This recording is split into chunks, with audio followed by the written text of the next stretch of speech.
esta vez con un robo que dio que hablar, pero que venía pensando por el camino de cuánta forma podríamos titular el tema de hoy, porque objetivamente y concretamente lo que vamos a hablar hoy es del robo al Banco de Londres en 1917.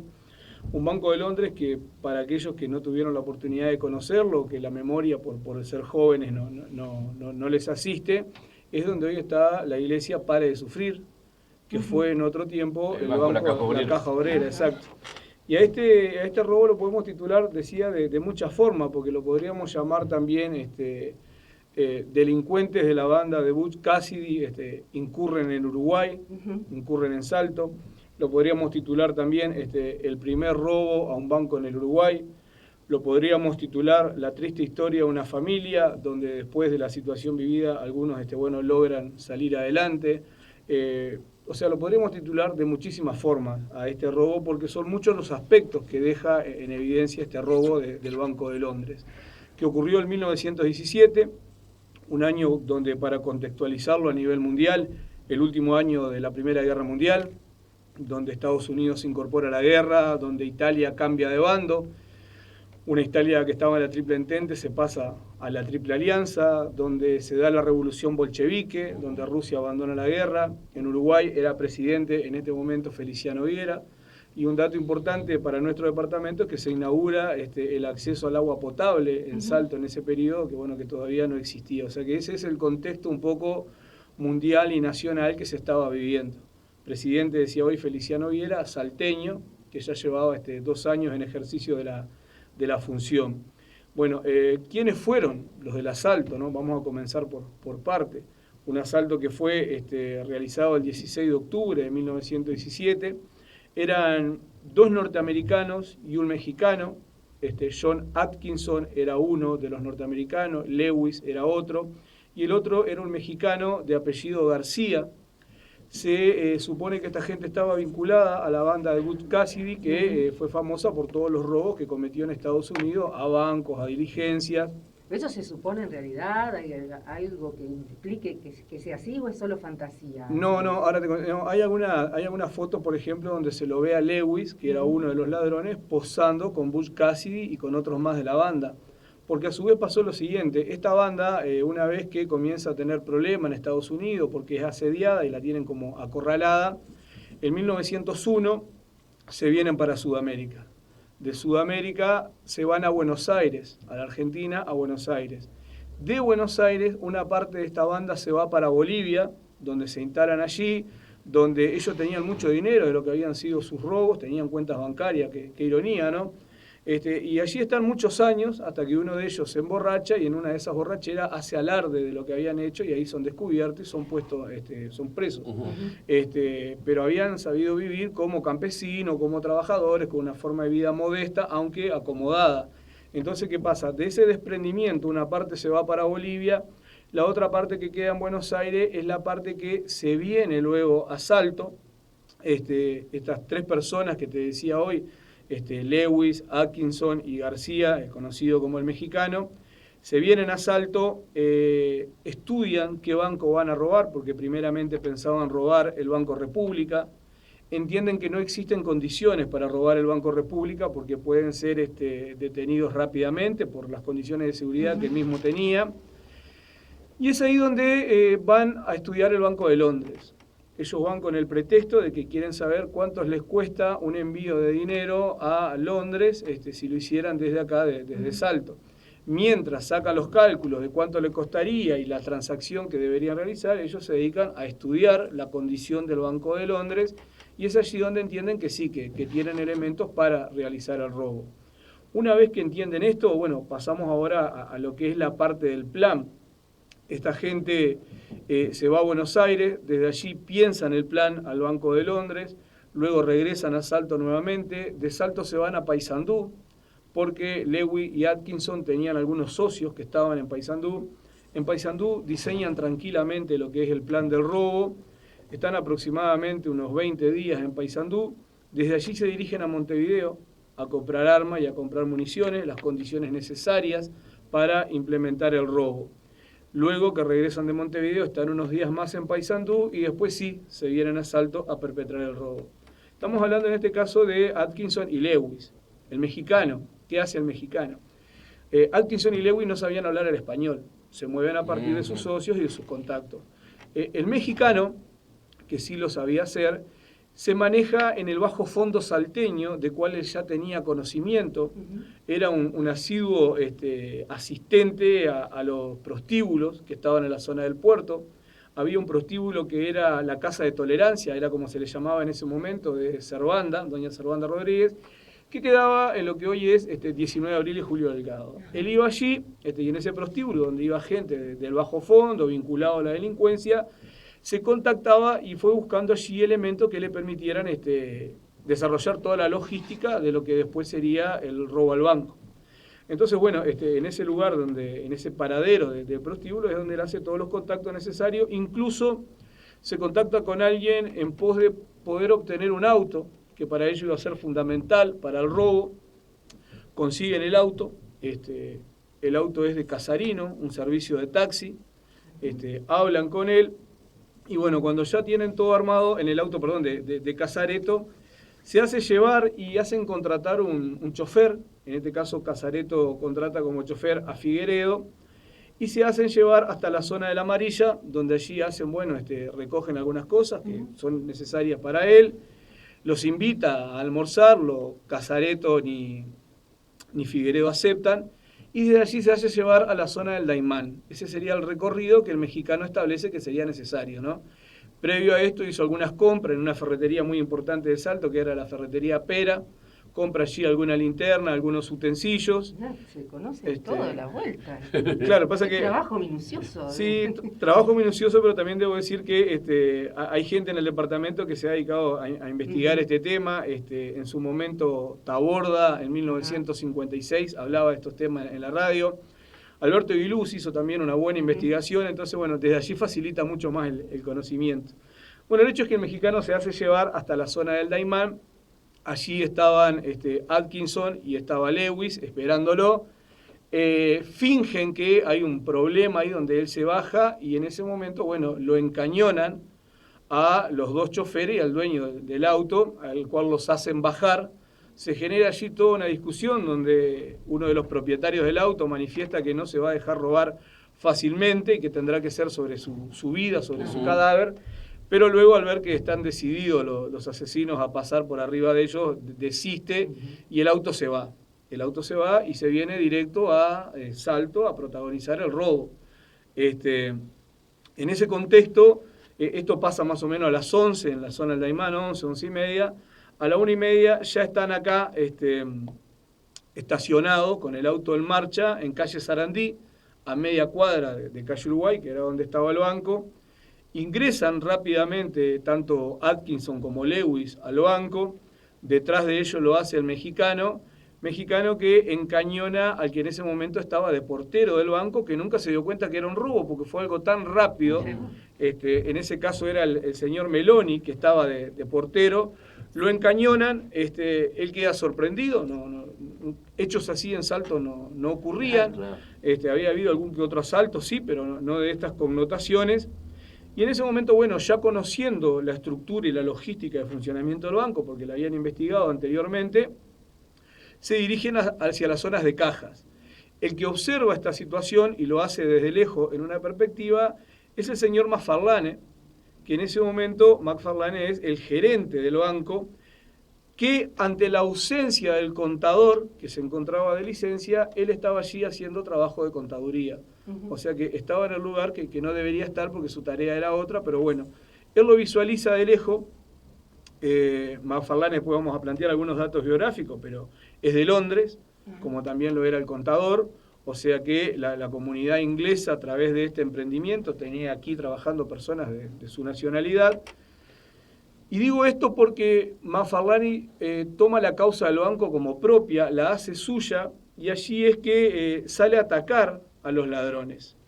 Y toma su pistola del escritorio, forcejea con Atkinson, y mientras estaba forcejeando con Atkinson, que lo tenía en el piso, él estaba encima de Atkinson, el mexicano visualiza la situación y va y le da un disparo por la espalda a Macfarlane. Un disparo que, según los cronistas lo relatan, quebró un hueso, atraviesa un pulmón, atraviesa el corazón y la bala se aloja en el otro pulmón, generándole esto una hemorragia interna que en muy poco tiempo va a terminar con su vida. Digo, cuestión de horas, ¿no? Esto hace que los ladrones rápidamente se retiren del lugar. Los ladrones tenían previsto que el robo iba a durar unos 10-12 minutos, porque era lo que duraban los robos también en la banda de Butch Cassidy, entre 10 y 12 minutos.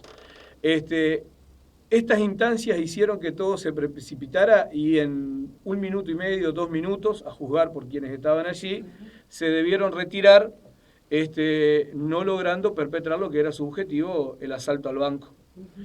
Inmediatamente se llama a Londres, de Londres lo ponen en conocimiento al Banco de Concordia, al Banco de Londres de Concordia, el cual hace tratativa con el banco se cierra, McFarlane se va a su casa. Allí es asistido por Prudencio Sosa, doctor él, y también después toma conocimiento del estado de salud de él, el doctor Chazaro, en el Sanatorio Salto, un sanatorio que pertenece a Prudencio Sosa, que lo comprase, que lo adquiriese en esa época. Y bueno, cuando ingresa al Sanatorio Salto, ingresa con una hemorragia interna. Llama mucho la atención que estaba en un buen estado de conciencia, de salud, más allá de lo que le estaba pasando, no estaba muy lúcido.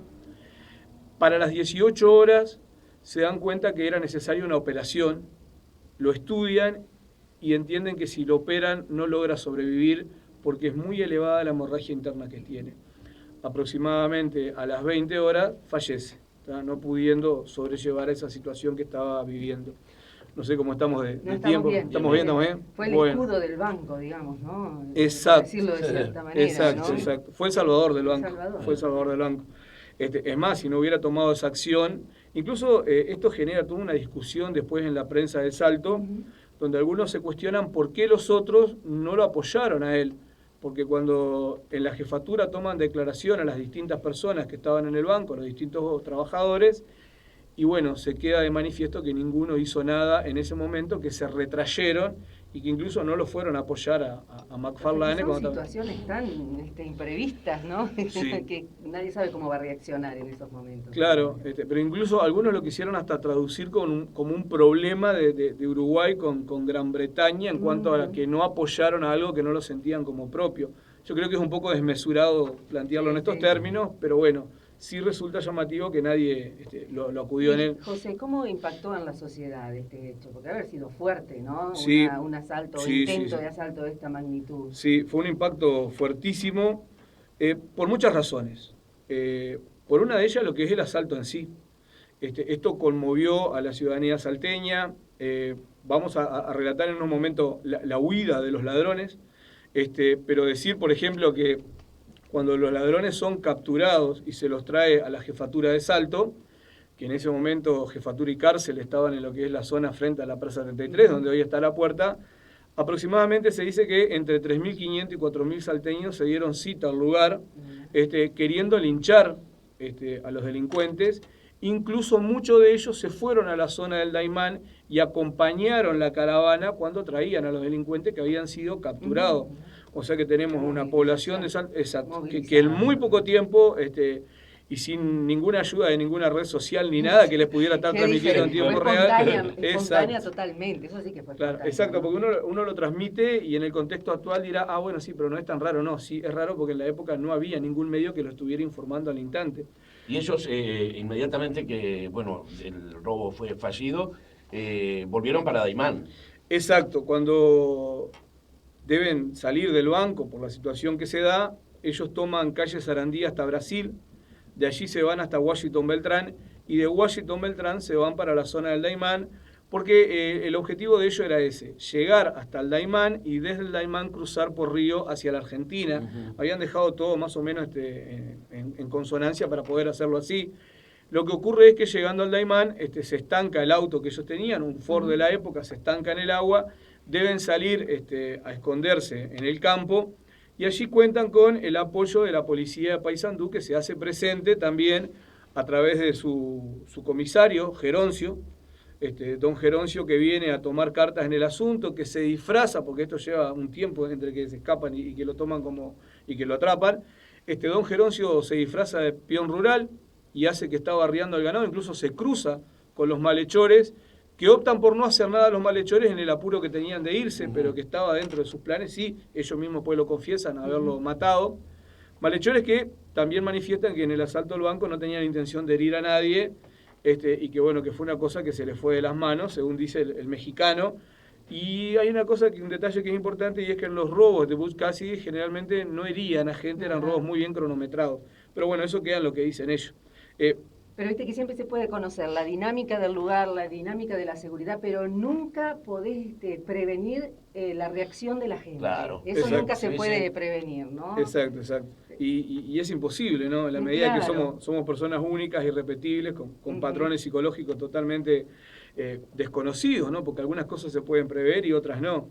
Este impacto que decíamos que tuvo el robo en Salto lo tiene por la connotación del mismo, pero también por quién era McFarlane, donde en un momento Aguiluz dice que a McFarlane se le debería a la ciudad de Salto hacer un tributo, y yo creo que sí, comparto que sí, porque tiene algunas cosas que son muy interesantes. Por ejemplo, bueno, McFarlane, para repasar algunos datos biográficos, nace en Inglaterra, se casa en 1907,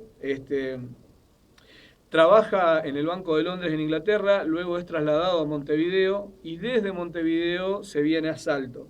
Y se inserta en la sociedad salteña siendo uno de los fundadores de la Liga de Fútbol, siendo uno también de los primeros árbitros salteños, y además de esto era tesorero del Salton Lawn Tennis y era tesorero del Teatro La Rañaga.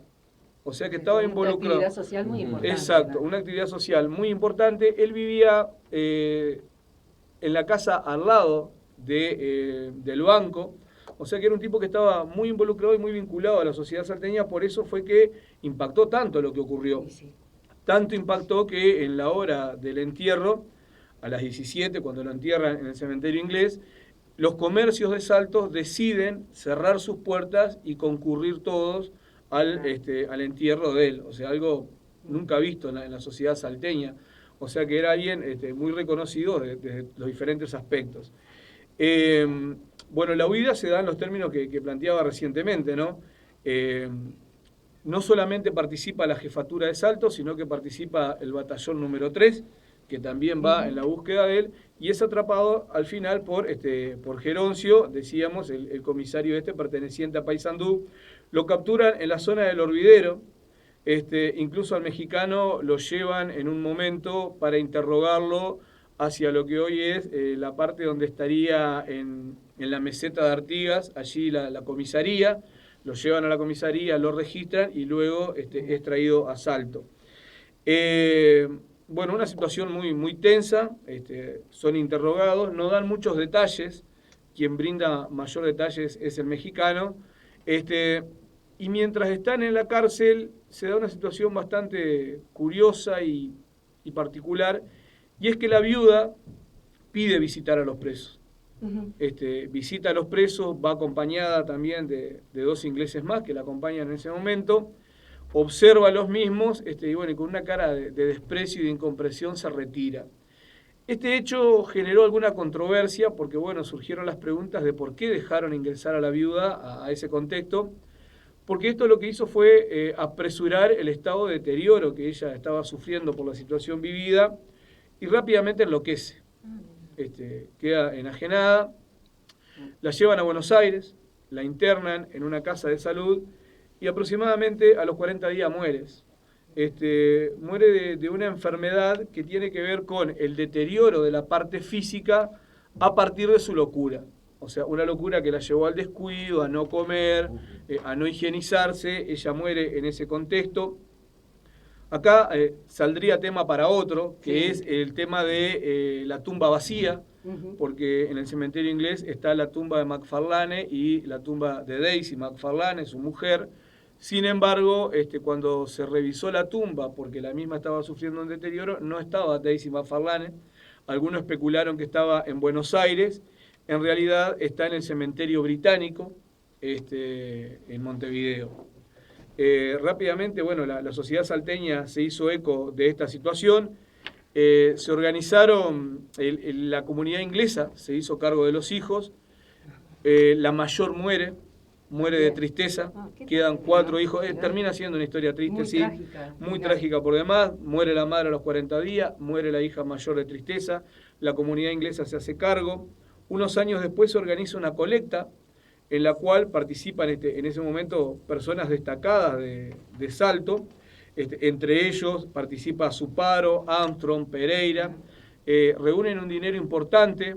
Cuando lo van a depositar en el banco para que les sea entregado, el Banco de Londres no lo acepta porque entiende que ellos se van a hacer cargo de la familia. En un momento el contador también se había hecho cargo de los niños. Finalmente se decide dejar el dinero allí para que cuando ellos sean grandes lo puedan recibir.